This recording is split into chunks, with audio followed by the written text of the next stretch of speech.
Okay, Hayden. How are you, Ian? Good, thank you, Hayden. And yourself? Yeah, well. That's good. So we're just going through a bit of a history of the local government for the Oral History Project. So basically, just looking at a brief history of your career. So I qualified with a Diploma of Commerce and was qualified as an accountant, and I was working in the private sector in a company, and I sort of knew the company was going down the tube. So this job came up in local government at what was the city of Newtown, which is a suburban area in Geelong, about 10,000 population in a suburban, and they wanted a rate collector, an accountant and rate collector. Okay. So what year was this? I started working in that job on the 5th of January 1970. 1970. Right. There you go. Let's get back a bit. Yeah. I started that job there, and it was when I think about our local government's changed, it was pretty horse and cart sort of style of things. Yeah. It was all manual records and this sort of stuff. We actually got electric typewriters in those days. So just leading into that, what would you do? Do you have any idea at school what you wanted to be? No, not particularly. I didn't. That was never on my agenda. So, as you say, you're studying accountancy. Yeah, I ended up studying accounting, and when I sort of made up my mind that. So from school to uni or to Tafe College? Yeah, well, what was the World Institute, which was basically a Tafe College in those days, which in the days when there was they weren't called Tafe Colleges, but they were Institutes of Technology or something like that. Right. So I did it there, and as a kid I wouldn't have never thought that I was going to end up like this. Yeah. My brother had worked in local government, so that was a little bit about that. That's your older brother? Or? Yeah, my older brother. Okay. And so I had some inkling about what it was like, but I got this job in, as I say, in the city of Newtown as the accountant and the rate collector. And I started off there, and it became pretty soon, I suppose, I was an ambitious young bloke in those days, and I thought, if you want to get on in this local government business, you've really got to do your local government clerk's ticket, which was the only way you could get into being a shire clerk or a town clerk in those days.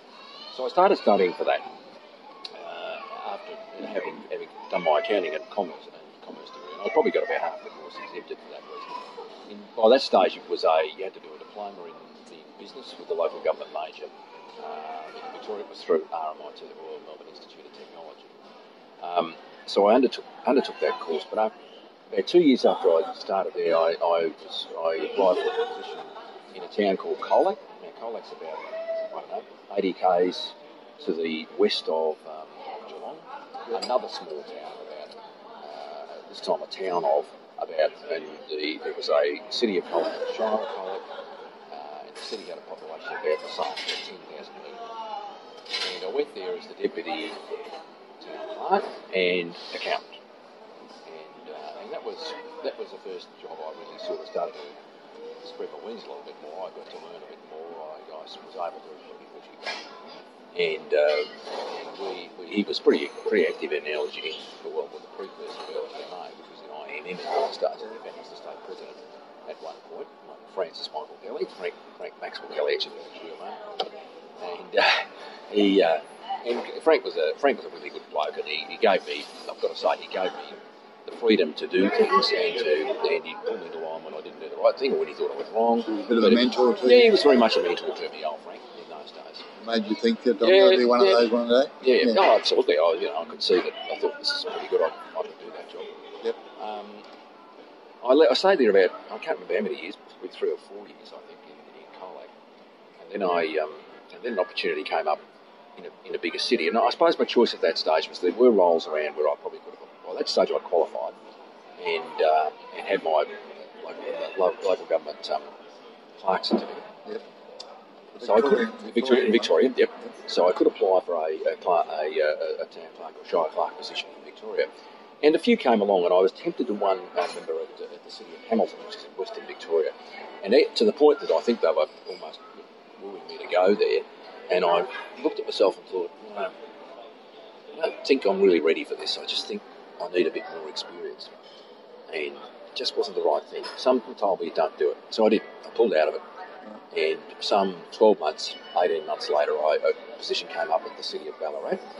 which was a much larger city. It was 40,000 population in the, again, there was a big shire surrounding it, so it was a donut style where the shire had grown up around the city, but the city still maintained the inner city. And of course, Ballarat oozes history. And I applied for this job, and the job had the quaint title of the Deputy Town Clerk and City Treasurer. City Treasurer? I was the City Treasurer. So I went there in a similar role to what I've done. And that was... I ended up staying at Ballarat for 10 and a half years. And that was one of the biggest learning experiences that I've had in my career, was my time at Ballarat. I went there at a time,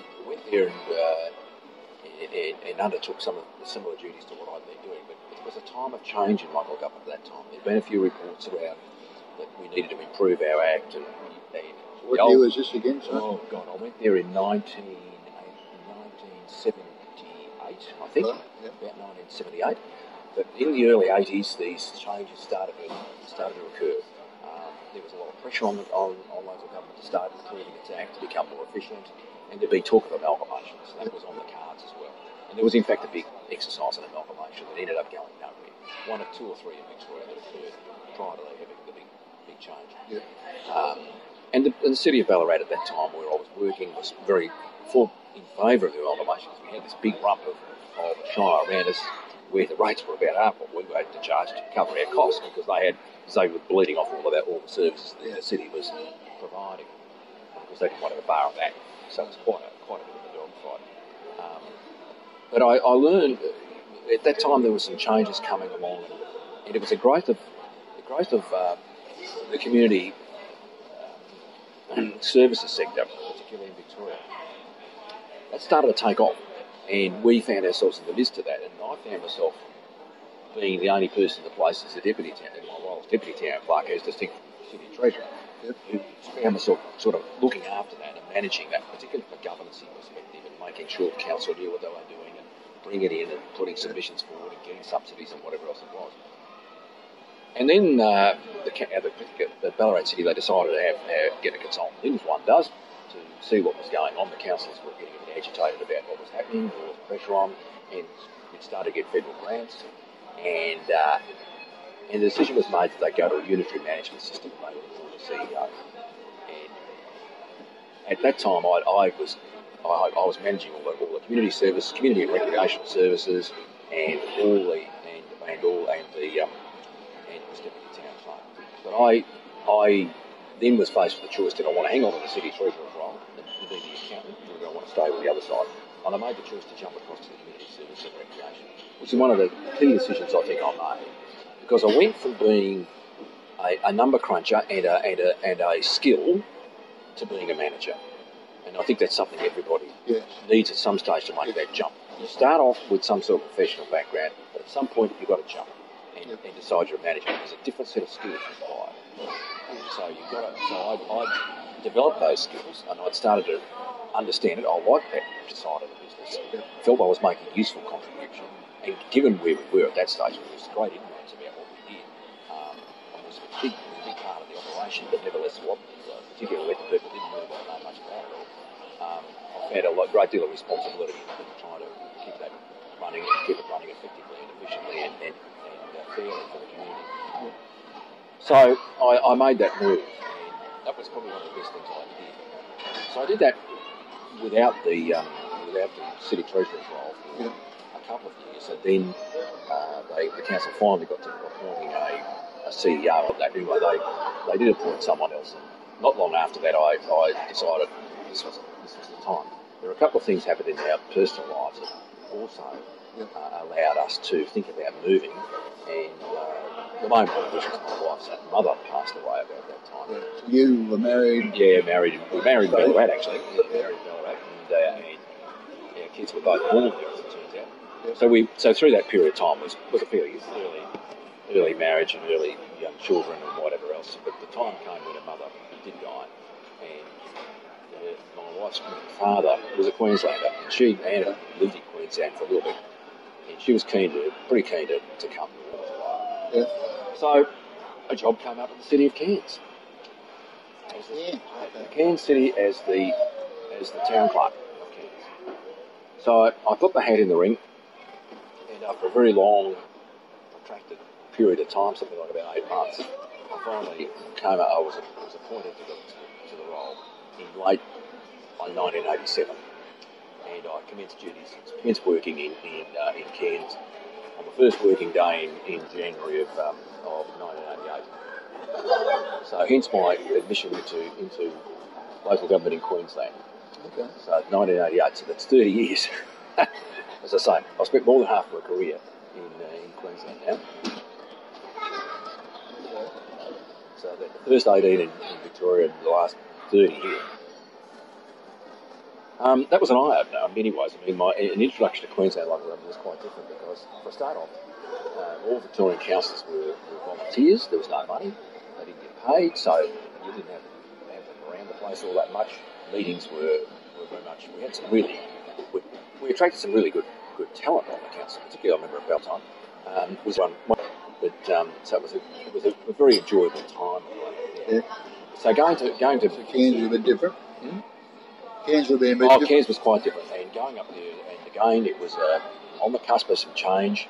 I went there, and there was elections looming the following. Anyway, it was a complete change there. So we went through some significant changes there, but I think the big education for me, a lot of that was about understanding the different role councils played in Queensland. This was the time when we had the restricted act, the act without the universal. Did you do any update to your qualifications? No, I didn't. I did have to have a clerk certificate in Queensland, but the fact that I had a clerk certificate in Victoria was enough to qualify me. I applied to the board up here and they accepted my qualifications and registered me as a clerk here in Queensland without hesitation, which was really good. Good, yeah. So wouldn't have been too much difference anyway, would there? No, there's not a lot of difference. It's much more around the political change, and I suspect that it's been part of the evolution of local government. So I started. Cairns was a really interesting experience, and I really loved it in Cairns. It was great fun. I had a couple of young kids. So your wife's family was up north Queensland? No, she's got her family. Her mother had passed away. Her dad was still living in Ballarat at that time. Oh, okay. And he found Cairns a bit hot. He'd come up to visit us, but he found it a bit too warm. So we, anyway, we stayed there for a little while, and I left Cairns City and went to work private enterprise for a couple of years. It wasn't the smartest move I ever made, but anyway, it was interesting, and it was interesting to see how the other side of the fence worked. And eventually, that job sort of came to an end, and I needed a job, and I started looking around, and we were seriously considering staying in Cairns. But a position came up at Redland. And it transpired that Redland had gone through a big review and decided they needed to restructure the organisation, and they'd created a position of Director of Corporate Services. And I applied for that job and ended up getting that job. And this by this stage we're in 92. Yeah. So so from a personal perspective, we sort of looked at things in Cairns, and we talked about their kids were getting towards university age, and they were spending an arm and a leg. When the 92, before that's when town clerks became CEOs. Changing the acts. I went from Shire Clerk to CEO of Boona in 91. Right, there you go. I ended up getting a job in Redland and started there. So the first few months there were quite interesting as we created this new role which hadn't been there before, and created HR and things that they'd never had, and probably the first outsider appointed to a senior role at Redland for over 20 years. Right. Yeah, they had had a policy in the past of promoting from within, and they had kept people that just come up through the ranks and some skills too. It was only some few months later, less than 6 months later, that the then CEO of Shire Clerk was in applied for the CEO's role. I mean, I was probably urged to do so, probably quite openly by quite a few people. I ended up with a job in 1993. Who was the Shire Clerk? Bob Mackey. Yeah, Bob had been the Shire Clerk there, and he was long established in Cleveland, and he knew quite a few of the development industry people. At that stage, Redland was going through as it probably still is, the development phase, although back in those days it was a population of about 70,000, probably double that now, easily, from then. So So I ended up at Redland and as CEO, and we had a really exciting number of years there. I think as we grew the organisation, we grew the services, we did some very exciting stuff, but always the tensions around development and around protection of habitat, protection of the green environment, all the sort of things, always as distinct from growing the shire and development, the pressure and the state government pressure to take in the population, all the rest of it, were the things that were always at the top of the agenda for us there. But I think we made some very significant changes in the organisation. We grew the organisation a lot, and it was a very exciting time. We ended up getting that role, which was the executive manager of the CEO's office in British City Council. Now, I'd have to say that in every role in local government I've ever been in, I've learned new things. It's been a wonderful learning experience. That was 2002? Right from the beginning. This was 2003. 2002, yeah, my 2002 it must have been. Yeah. Yeah, and every role I've learned something new, and every role you go to, you think, well, what am I going to bring to this role? In fact, what you might bring some things, but I think you get a lot more out of it too in many ways. Going to Brisbane was a real eye-opener. It was a move from a small council or medium-sized councils to a large organisation, and I think the overwhelming insight I had was its capacity, the enormous capacity the organisation had, and its professionalism. It really operated at a professional level, with managers expected to manage and doers expected to do, and deliver, and very much followed the theories of local government. People sort of lived by the corporate plan and the operational plans. They had them on their desk because they could quote you what was in it and this sort of stuff. Which find some of the councils that could do that. But that was the culture of Brisbane, and it probably still is. And Brisbane was just a wonderful experience. The legacy before Jude? Oh yeah. I think it's been there for a long time, but I think Jude certainly emphasised that. Jude was the thing I learned from Jude most was the art of managing politics. Jude was, I suppose, but the mistress of managing the political edge of local government. She was really good at that. She had a good insight into people. And I went out to divided council. And those years of divided council were quite interesting, stressful, and technical. Jude had to manage it all. Credit to you too. I had a really well. I was effectively the town clerk of Brisbane because I still had to have a town clerk. Yeah. So I was responsible for the council meetings, for the agendas, and the stuff going in and out of the city cabinet. And we used to scrutinise this stuff to the nth degree and make sure it was all right. And it became very difficult for the internal political fighting, and eventually we had to put all sorts of rules in place to make sure things happen as best they could. Mind you, we cleaned up a few bad political processes at the same time, where there had been a slovenliness, a laziness in the way some things were done. That wasn't really good practice, and we used that opportunity when we had the divided politics. As I said to council at the time, we will revert to the book. When the going gets tough, there's none of this cutting corners business or going around it or thinking she'll be right, mate. It's by the book. You have to because you can't afford not to. That's right. So those were very interesting years, and it was a very interesting part of political life that I was lucky to share. And my role, I was very much involved in a lot of it. I mean, as far as Jude always treated me and regarded me as one of the key advisors and key supports, and only about probably about 2 or 3, and I was one of those. Yeah. So I played a very significant role in helping Jude through that period. That's good.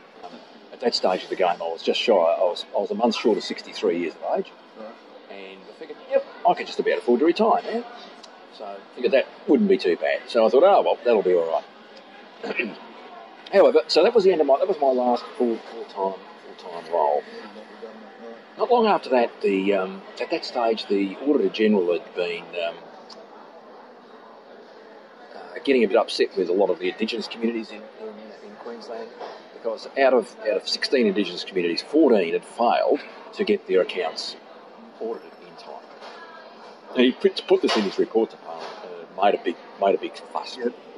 The local government minister at the time got quite upset about this and demanded a department do something about it. So they kicked this idea that they'd form a task force and the task force would go out and get these councils on the straight and narrow. And I had not long retired from gone from Brisbane. It was this is in about July of 2009. So I'd only been retired for a month. And the department rang me up and said, would I consider coming in? Yeah, would I consider it? Yeah. And I said, yeah, why not? So anyway, I got involved in that. And that was, what was it called? The task force? It was called the Indigenous Task Force. And we went out and the Indigenous community. So we were tasked with visiting the Indigenous communities and going and helping them get their accounts in. We went out in pairs. One was sort of an accounting expert and one was more of a governance expert. I was the governance expert in our pair. And that work led me to some, after the end of it, we put our report in around about the end of the year, and what it said, one of the telling points of that report was that you don't get good financial management without good governance. So one doesn't lead the other. You've got to have your governance has got to be right, then you'll get good financial management. It won't go the other way around. And the government took that on board, the department certainly did. And so they asked me to go and do a few other jobs for them, particularly in some of what they might regard basket case councils. So that was my introduction to sort of doing consulting work. And that's gone on since then, where I've done bits and pieces for I started to get a name among some of the Indigenous communities, people knew me up there. So overall I've visited quite a number of them. I've seen parts of Queensland I would never have seen if I hadn't, which has been a wonderful experience, I've got to say. One of the most memorable jobs I got was with another friend of mine who actually got the job, but he asked me to help him, was to do a review at the Torres Strait Islands Regional Council. We got to fly around the Torres Strait Islands, places you'd never seen. I forgot to ask, where are you living these? Still in Redland. You've been based in Redland ever since you since I moved Redland? In 90, yeah, been in the same house for 24 years, 5 years. Yeah. Good.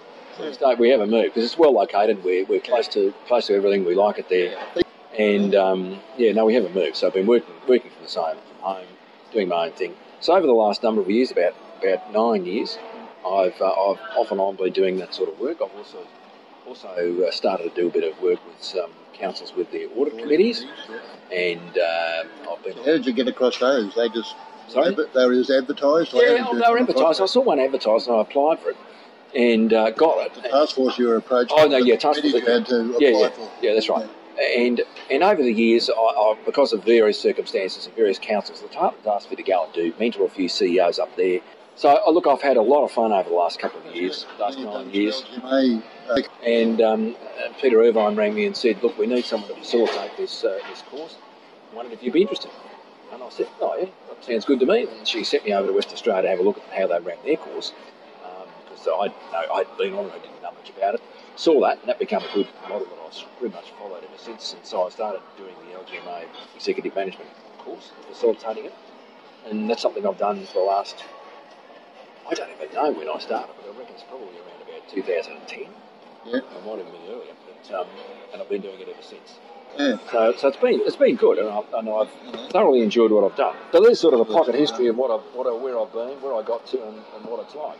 I suppose to finish that off. Put it on a Webby and give me 100 pages. What do you enjoy doing now? So you're sort of semi-retired, you would say? I'm semi-retired. I do.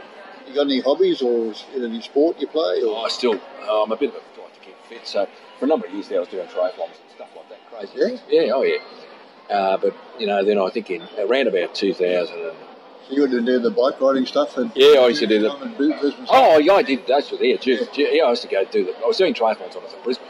And I carried that on. 2009 was the World Championships here in triathloning on the Gold Coast, and I competed in those. Okay. Represented our country, there you go. And in triathlon, short course triathlon, that was. And then I don't know, around about 2010, plugged my knee, and that sort of slowed me down. Didn't completely.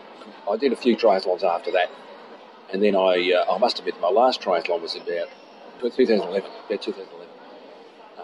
Was the last triathlon I did, and a dinosaur. I describe myself as a local government dinosaur. So anyway, I did triathlons up till about 2009, and now I just go. I swim, and I do. I used to do an awful lot of walking. I've slowed that up a little bit too now, a little bit. What I do. Yeah, but I do a lot of swimming. Went for a swim this morning. Done my 2Ks. So just flicking through the rest of those. Yep. You briefly touched on. Yeah, Frank was one. Jude was another one I learned a lot from, I think. Yeah. Frank was Frank Kelly. Yeah, Frank Kelly. Yeah. Frank Maxwell Kelly. Yeah. He was a country lad. Jude, probably be two. Yeah, they'd be the two, mate. Yeah, standouts, I'd say that. What changes? Gee, the industry's changed a hell of a lot. Sorry. Anyone you really... Oh, look, as far as mayors are concerned, I think in your career anyway. If I go back to Ballarat, this will come as interesting. But a fellow by the name of Jim Reeves. Yes, I know Jim Reeves. You know Jim Reeves? Well, Jim was the mayor. Oh, okay. In Ballarat at the time when I was there. I've known Jim a long time. Jim was a great mayor. Yeah, really, he understood. He was very good in those days. The time I know Jim, he was terrific. And he was, in those days in Victoria, the mayoral role, particularly Ballarat oozed tradition. Everything was done by tradition. So he was mayor of Ballarat. His turn came around. He had 1 year as mayor. That's right. Every year the rolled around, a new mayor was elected from the council. And his turn came up. And he was great. But he was one who really pushed a lot of the change. Yeah. Started to occur. He could see that the organisation needed to change. The changes, we shouldn't know that, but there's been huge changes. Your change would have been Victoria to Queensland. Yeah, change to Queensland, Victoria to Queensland was one big one. But then I think the other changes we've seen is very much an increase in professionalism in local government, and regrettably, a lot of sometimes I think the people working in the industry haven't really caught up with some of that. I really. So I want to see one of the questions down here. What would you say about like CEOs in the future? They've got to be managers, and they don't understand that. You can't come from. You've got to understand how people tick, how people work. And I think being a CEO of a local government is one of the most complex because you're not only going to drive an organisation that's producing a vast range of products and services. You've also got to deal with a political environment, which is completely unheard of in a private sector organisation. And you've got a whole range of stakeholders who, under normal circumstances, would have no say at all in what you do. It's called the community. So you've got a whole lot of people to keep happy. We've seen a lot of changes. So there's a lot of complexities. You said the rate collector was your first. Yeah, I've been fortunate enough to do my educate my. You've seen how the organisation down here works. Then I did the Clark stuff. What was like. I think that helps you correspondence and later on to know how the very much so. Organisation basically works. And I think working in a small organisation also helps a hell of a lot. Oh yeah. You get to know a lot. You know a lot more about a lot of things. You know things about a lot of things in an organisation. If I'd ever started at Brisbane, it would have been a completely or even at a Redland. Yeah. But to start in a small 10,000 population council was an enormous advantage in knowing all the bits and pieces and how it all worked and how things came together and how you got things done and who's who in the zoo. And then it became bigger as I got in a larger council. I think that's what we've lost. Oh, we have. Yeah. We've lost a lot of that sort of general. The career path for a young person coming in is not as clear by any stretch. Whereas you and I could start at those levels. Yeah. At the moment, the history in Queensland over the last number of years has been one of short life. Yeah. And it's not the way it ought to be. It's not right. Because we're going to lose in the end good people out of the industry simply for political reasons. And we're going to lose, and we'll never build up a strong professional skill base. We are seeing that we're missing out badly because we don't have that depth of experience coming through the ranks of people who can stand up and understand how it all is. Yes, there's been huge changes in local government. I think politically and the responsibilities, obviously the responsibilities of local government just got bigger and bigger and bigger. We've taken on more and more. Back when I started local government, if anybody had said we were in the business of driving local economy, I wouldn't have even known what they meant. Let alone I'd have scratched my head severely. So things have changed dramatically, where now we do see ourselves as being filling in a lot of the gap. That's the rest of the state has been very good at getting rid of a lot of things, devolving stuff, and so hence the pressure's on. Local government is without doubt the level of government that's under the greatest strain. I think you've told us a few stories along the way. I have. Is there anything? Oh, look, I think some of the stories of local government, can be interesting. I haven't got any, great insights to some, but there's some interesting things going along. I remember one stage when I was back in my very early days at Newtown, there was a program for when the government wanted to get employment soaked up, so they gave us money to employ people. So we got this great idea that we pull some sheds down, and we think we applied for money. It was supposed to last us was about like a month's job or something or other. We did by lunchtime on the first day the job was done. So our estimating and our planning wasn't real flash, was it? No. But anyway, the job was done. We had to find something to do for these guys for the rest of the month that we had the money for. So there's some funny stories like that I'll record. And I remember another one there where we a very historic building in the area was up for sale, and we were just sitting around the tea room one day, and we said, somebody piped up, we just said, we should buy that for a new office. And we ended up doing that. And the council ended up buying it as its office, and I was sort of delighted to be part of that decision, because we went and got it. We got all of we went and, as a staff, we basically got a few people to go and have a look at it for us and get things organised. And in those days, local government in Victoria did its own valuations. So we got our valuer to go and value it. And he came back with a valuation. And I always remember this bit. He said us his invoice for the valuation was like $5,000 or something or other, and then he put discount $5,000, nothing. So he did it as a freebie, but you had to make the point. It sort of got up my ground, going a bit, but anyway, it was just quite funny. So those were things. I think what I saw in the development of Redland was terrific over that time. We saw some great changes there. They were highlights of my career. Stories. One of my best stories of local government was, councillors can say some interesting things. And I remember once at a citizenship ceremony, multicultural festival coming up, not a few days afterwards, and the councillor got up to speak on behalf of the council. Invited all of the guests from various countries around the world, and he said, all new citizens of the country, and he wanted them all to come to the multicultural festival in the clothes of their birth. After a small twit at the place erupted into guffaws of laughter. All those people turning up at the nutty. He was somewhat embarrassed by that comment. So you do hear some funny things. What's the worst thing about the career? I think the subject to the politics. I think the lack of professionalism and the difficulty of working with sometimes councillors whose educational levels aren't there and trying to bring them through. They are elected, and you've got to have that respect for them, but it can be difficult.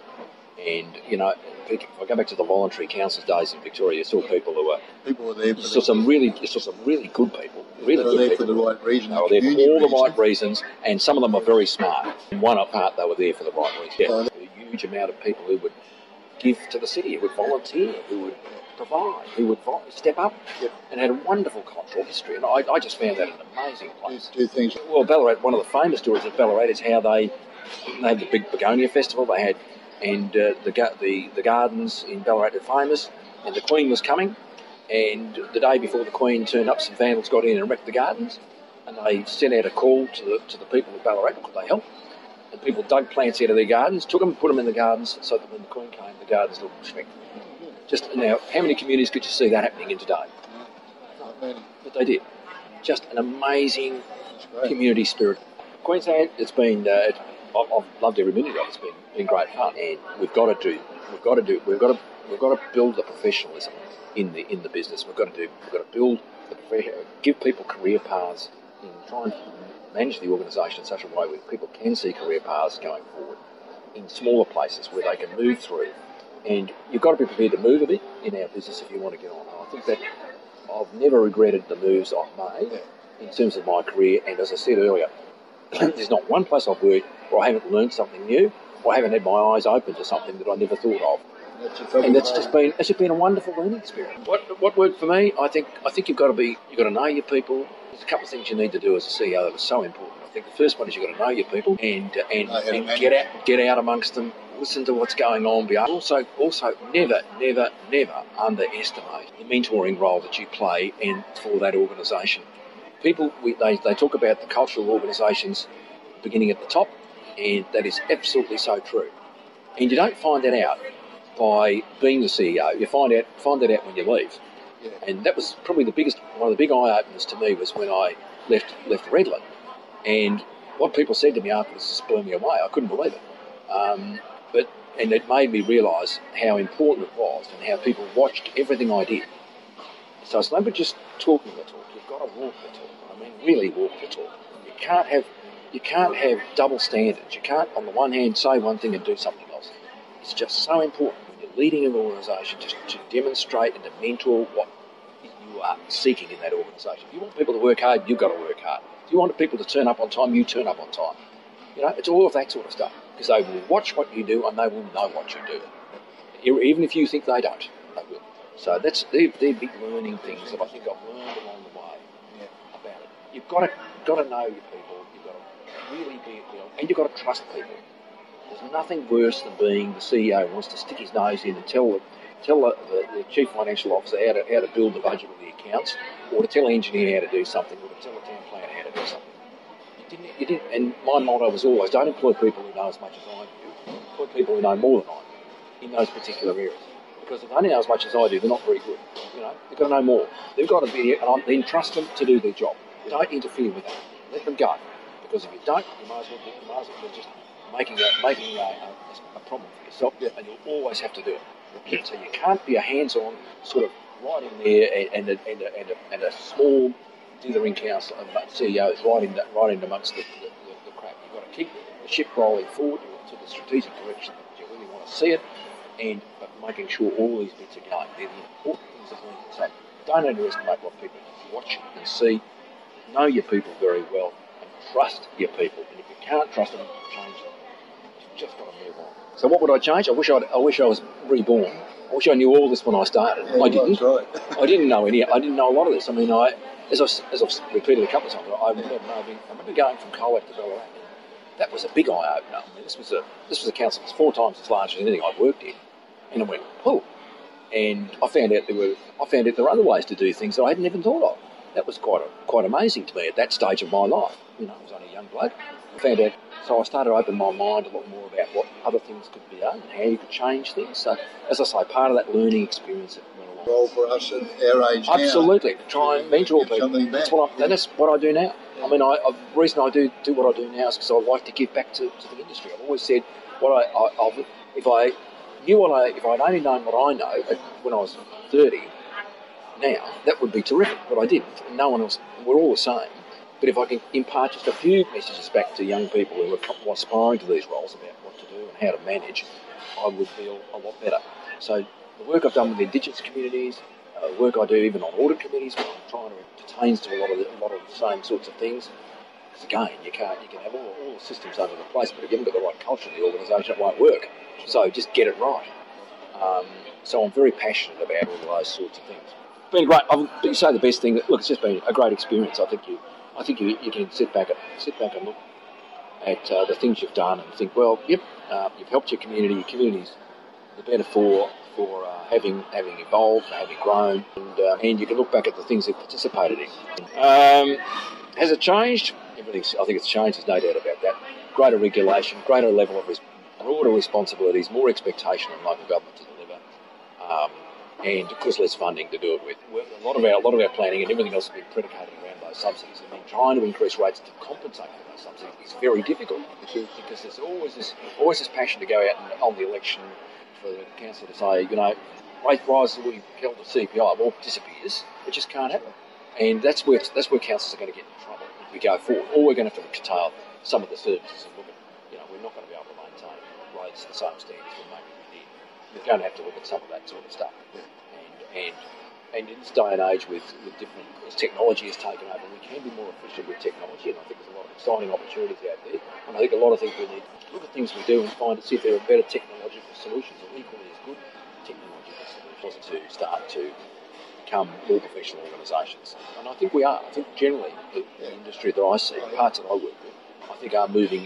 Big improvements. Yeah, it's making big changes. So it's been a big change in the way we protect CEOs and make sure they're not. All right. You got enough? Yeah, I think you covered the last one, the advice. Yeah, I think I've given you lots of advice. Lots of advice. Full of advice. Is there anything else you'd like to? No. I think that's pretty good, Ian. It's been. All right. I've enjoyed my career immensely. And, yeah, sounds like it. Still doing a few things. So I'm very proud of it. I'm pretty happy. Yeah, pretty happy where it's all gone.